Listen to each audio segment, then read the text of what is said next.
بلوچستان میں امن و امان کا معاملہ، وزیر اعظم ایک روزہ دورے پر کوئٹہ پہنچ گئے۔ وزیر اعظم شہباز شریف ایک روزہ دورے پر کوئٹہ پہنچ گئے۔ وزیر اعلیٰ بلوچستان سرفراز بگٹی، اسپیکر بلوچستان اسمبلی عبدالخالق اچکزئی اور دیگر حکام نے وزیر اعظم شہباز شریف کا ایئرپورٹ پر استقبال کیا۔ نائب وزیر اعظم اسحاق ڈار اور وفاقی وزراء احسن اقبال، محسن نقوی اور جام کمال بھی وزیر اعظم کے ہمراہ کوئٹہ پہنچے ہیں۔ وزیر اعظم آج کوئٹہ میں امن و امان سے متعلق خصوصی اجلاس کی صدارت کریں گے، جس میں آرمی چیف اور وفاقی وزراء سمیت اعلیٰ سول و عسکری حکام بھی شرکت کریں گے۔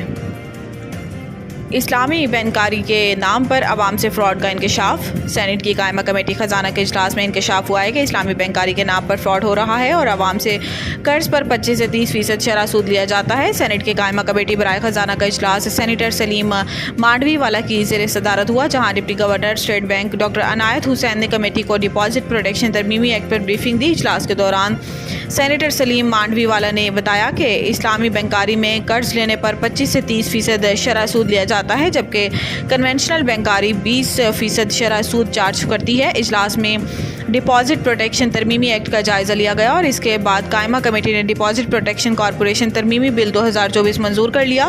منظور کردہ بل کے تحت بینکوں میں اکاؤنٹ ہولڈرز کی فی اکاؤنٹ 5 لاکھ روپے تک کی رقم کو قانونی تحفظ حاصل ہوگا اور ڈکیتی، گبن، فراڈ یا کسی بھی ہنگامی صورتحال میں بینک صارفین کو 5 لاکھ روپے ادا کرنے کے پابند ہوں گے۔ اسلام آباد اور پشاور سمیت مختلف شہروں میں زلزلے کے جھٹکے، شہری دفاتر اور گھروں سے باہر نکل آئے۔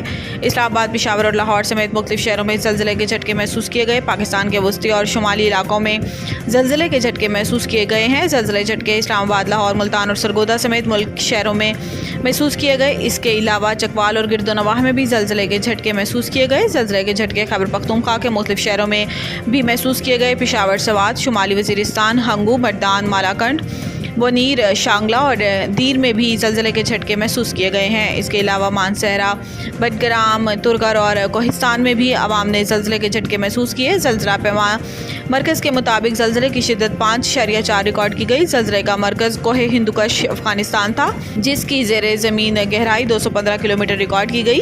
زلزلے کے بعد مختلف شہروں میں عوام دفاتر اور گھروں سے باہر نکل آئے اور کلمہ طیبہ کا ورد شروع کر دیا۔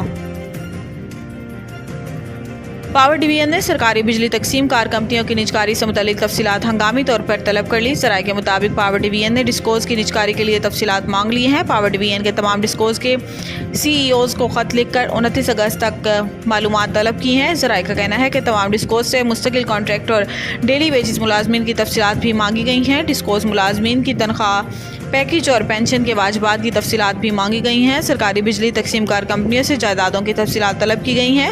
ذرائع کے مطابق ڈسکوز سے 30 جون 2024 تک آڈٹ شدہ فائنینشیل سٹیٹمنٹس مانگی گئی ہیں۔